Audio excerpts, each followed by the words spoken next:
अस्सलामुअलैकुम। आज मैं आपके लिए एक बहुत ही इन्फॉर्मेटिव वीडियो लेकर आई हूँ, जिसमें हम एक ऐसी चाय की रेसिपी आपके साथ शेयर करेंगे कि जिसके इस्तेमाल से आपका जो शुगर लेवल है वो नॉर्मल हो जाएगा। आपकी शुगर कितनी ही क्यों ना बढ़ी हुई हो, इस चाय के पीने के 1 घंटे के बाद जब आप अपनी शुगर को दोबारा से टेस्ट करेंगे तो वो बिल्कुल नॉर्मल हो चुकी होगी। क्योंकि इस चाय की तैयारी में जो 2 चीज़ें हमने यूज़ करनी है वो आपके शुगर लेवल को काफ़ी हद तक नीचे लेकर आती हैं। ये चाय पीने से पहले आप अपना शुगर टेस्ट कर लीजिएगा और फिर चाय पीने के 1 घंटे के बाद दोबारा जब आप टेस्ट करेंगे तो आप खुद हैरान रह जाएँगे। ये मैजिकल टी ना सिर्फ ये कि आपके शुगर को लो करेगी, बल्कि अगर आप इसको 2 मंथ तक रेगुलर बेसिस पर यूज़ करते हैं तो इंशाल्लाह आपका जो पैनक्रियाज़ है उसको नई ज़िंदगी मिल जाएगी और वो फिर से इंसुलिन बनाने के काबिल हो जाएगा। तो चलिए फिर देख लेते हैं कि इस चाय को बनाने का सही तरीका क्या है और फिर ये कि हमने इसको इस्तेमाल कैसे करना है। तो बहुत ही स्पेशल आज की ये रेमेडी है, तो ज़रूर इस वीडियो को पूरा वॉच कीजिएगा। वीडियो शुरू करने से पहले मेरी आपसे एक छोटी-सी रिक्वेस्ट है कि इस वीडियो को लाइक कर दीजिए और चैनल पर नए हैं तो चैनल को ज़रूर सब्सक्राइब कर लीजिए। सिर्फ 2 से 3 चीज़ें इस चाय की तैयारी में यूज़ होंगी, कोई बहुत लंबी-चौड़ी लिस्ट नहीं है इंग्रीडिएंट्स की। तो ये चाय आपको किस टाइम पीनी है, किस तरह से इसको कंज़्यूम करना है इस चाय को, तो पूरा आपको प्रॉपर गाइड करने वाली हूँ आज की इस वीडियो में। तो चलिए फिर देख लेते हैं। तो यहाँ पर इस चाय को बनाने के लिए मैंने 3 कप पानी के ले लिए हैं और गैस की फ्लेम को ऑन कर दिया है। वेट करेंगे जब तक कि पानी में बॉयल आ जाए।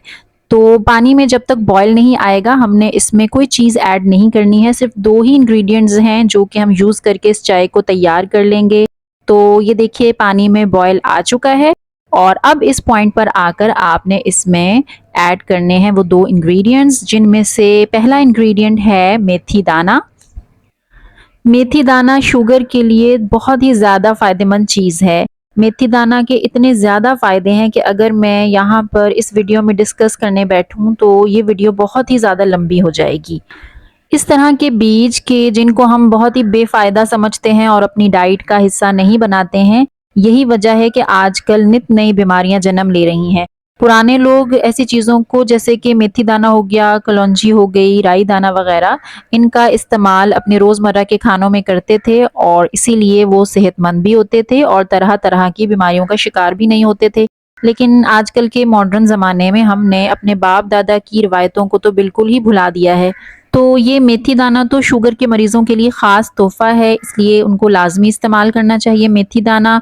और आजकल तो सीज़न है, ताज़ा मेथी भी मिल रही है, तो ताज़ा मेथी को खानों में ज़रूर इस्तेमाल करें। शुगर के मरीज़ों को तो चाहिए कि वो पूरा साल मेथी का इस्तेमाल रखें। अगर ताज़ा मेथी अवेलेबल नहीं होती है तो खुश्क मेथी यूज़ करें, जो कि कसूरी मेथी की फ़ॉर्म में भी मिलती है, या फिर आप जब मेथी का सीज़न हो तो उस वक़्त आप मेथी लेकर उसको साफ़ करके धो के और आप उसको सुखा के रख लें और फिर आप जो है वो पूरा साल उसको इस्तेमाल करते रहें खानों में। ख़ास तौर पे जो शुगर के मरीज़ हैं उनको तो ज़रूर इसको इस्तेमाल करना चाहिए, क्योंकि ये आपके शुगर लेवल को कंट्रोल में रखती है और हाई शुगर को लो शुगर में कन्वर्ट करती है। जो दूसरा इंग्रेडिएंट मैं यहाँ पर यूज़ करूँगी वो कलौंजी है और कलौंजी की आपने कम क्वांटिटी यूज़ करनी है। 1 टेबलस्पून हमने इसमें मेथी दाने का ऐड किया है, तो हम 1/4 चम्मच जो है वो कलौंजी का ऐड करेंगे।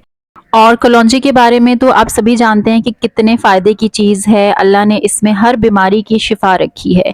तो शुगर के पेशेंट्स के लिए कलौंजी बहुत ही फ़ायदे की चीज़ है, क्योंकि जो शुगर के मरीज़ होते हैं उनमें शुगर के अलावा और भी बहुत सारे मसले मसाइल शुरू हो जाते हैं, जैसे कि उनका कोलेस्ट्रॉल लेवल बढ़ जाता है, उनको गुर्दों का मसला हो जाता है। तो ये जो कलौंजी है ये आपके कोलेस्ट्रॉल लेवल को नॉर्मल रखती है। ये जो आपकी बॉडी में फैट्स होती हैं, बैड फैट्स, उनको गुड फैट्स में कन्वर्ट करने का काम करती है और उसके अलावा आपकी बॉडी में क़ुव्वत मुदाफ़ियत पैदा करती है, बीमारियों से लड़ने की ताकत देती है आपको, तो इसलिए बहुत फ़ायदे की चीज़ है। और अब हम इसको कवर करके मीडियम फ्लेम पर छोड़ देंगे पकने के लिए और हम इसको इतना पकाएंगे कि हमने इसमें 3 कप पानी के ऐड किए थे, तो ये पकने के बाद सिर्फ 1 कप रह जाए। तो यहाँ पर तकरीबन 8 मिनट हो चुके हैं और 8 मिनट के बाद अब ये इतना इसमें पानी रह गया है कि ये 1 कप इसमें से निकल आएगा। तो आपने इसको छान लेना है और अगर आप चाहें तो ये जो मेथी दाना के और कलौंजी के बीज हैं, अगर आप इनको चबा के खा सकते हैं तो खा लीजिए, बहुत अच्छी बात है। लेकिन टेस्ट इनका अच्छा नहीं होता है, कड़वे होते हैं, इसलिए मुश्किल होता है इनको खाना। लेकिन इनका जो सारा फ़ायदा है, इनका जो सारा अर्क है वो इस पानी में निकल आया है, इसलिए आप अगर इन बीजों को नहीं भी खाएंगे तो आप इनको फेंक सकते हैं, लेकिन हमें ये जो चाय है, ये जो अर्क है इनका, ये हमें यूज़ करना है। तो यहाँ पर मैजिकल टी बनकर तैयार है। शुगर के मरीज़ों को परेशान होने की ज़रूरत नहीं है। अगर वो इसको डेली बेसिस पर इस्तेमाल करते हैं तो उनका शुगर का जो प्रॉब्लम है वो आहिस्ता-आहिस्ता इंशाल्लाह बिल्कुल ख़त्म हो जाएगा। तो अभी तक हमने इसमें 2 इंग्रेडिएंट्स यूज़ किए हैं और हमने ये चाय रेडी की है। तो अब इसमें थर्ड इंग्रेडिएंट हम ऐड करेंगे जो कि लेमन जूस है। अब हम लेमन जूस क्यों यूज़ कर रहे हैं? क्योंकि जो कलौंजी और मेथी दाना है, ये दोनों गर्म तासीर रखते हैं, तो इसलिए हम इसमें चंद ड्रॉप्स लेमन जूस के ऐड करेंगे। सर्दियों का मौसम में अगर आप इसको पी रहे हैं इस चाय को, तो फिर आप लेमन जूस को स्किप कर सकते हैं। लेकिन अगर आप गर्मियों में इसको इस्तेमाल कर रहे हैं तो फिर लेमन जूस ज़रूर ऐड कीजिएगा, क्योंकि बहुत तासीर गर्म हो जाएगी तो वो फिर आपकी बॉडी में कुछ प्रॉब्लम्स क्रिएट कर सकती है। अगर कुछ लोगों को लेमन सूट नहीं करता है, उनको तेज़ाबियत हो जाती है इसकी वजह से, या किसी और वजह से उनको नींबू रोज़ इस्तेमाल करना सूट नहीं करता है, तो वो इसको स्किप कर सकते हैं। लेकिन फिर ये है कि गर्मियों के मौसम में जब आप ये चाय लें डेली बेसिस पर, तो फिर आपको ठंडी चीज़ें अपनी डाइट में शामिल करनी पड़ेंगी। अदरवाइज़ तो फिर ये आपको चाय जो है वो प्रॉब्लम करेगी, बहुत गर्म होती है ये तासीर वाइज़। तो इसलिए या तो लेमन जूस ऐड कीजिए, अगर आपको लेमन जूस सूट नहीं कर रहा तो फिर आप खीरे खाइए, लस्सी पीजिए, कुछ ऐसी चीज़ें अपनी डाइट में शामिल कीजिए जो कि ठंडी तासीर की होती हैं।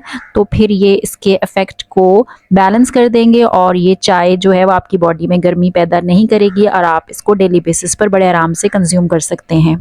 तो अब लास्ट में बात कर लेते हैं कि आपने इसको किस टाइम पर कंज्यूम करना है। तो जब आप मॉर्निंग में उठें तो रात में ही अगर आप इसको बना के रख लें तो फिर आप इसको मॉर्निंग में कंज्यूम करेंगे। और खाने से पहले यानी कि नाश्ते से पहले सबसे पहले आपने ये 1 कप चाय का लेना है और उसके फिर तकरीबन 1 घंटे के बाद आपने नाश्ता करना है, क्योंकि ये 1 घंटे के अंदर अंदर अपना इफ़ेक्ट शो करेगी और आपकी जो रात की शुगर बढ़ी हुई होगी उसको ये कंट्रोल कर लेगी। अगर किसी की शुगर बहुत ज़्यादा हाई रहती है तो वो फिर दिन में 2 या 3 कप ले सकता है हर खाने के बाद, अगर किसी की बहुत ज़्यादा शुगर बढ़ी हुई है तो। लेकिन अगर आपकी शुगर बहुत ज़्यादा नहीं बढ़ी हुई और लेकिन यह है कि आप शुगर के पेशेंट हैं, तो फिर डेली निहार मुँह आप ये 1 कप पीजिए और कुछ अरसे तक इसको पीजिए। कम से कम आप इसको 2 महीनों तक इस्तेमाल कीजिए, तो इंशाल्लाह आप देखेंगे कि आपका जो शुगर का प्रॉब्लम है वो अल्लाह के हुक्म से बिल्कुल ख़त्म हो जाएगा और आप एक हेल्दी पर्सन की तरह नॉर्मल लाइफ गुजार पाएंगे।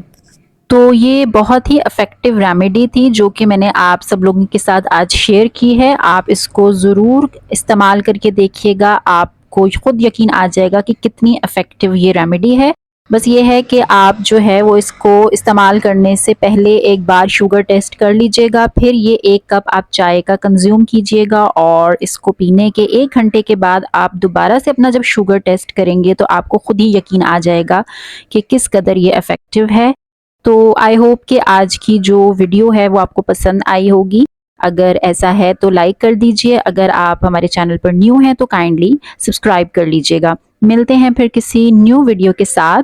टिल देन अल्लाह हाफ़िज़।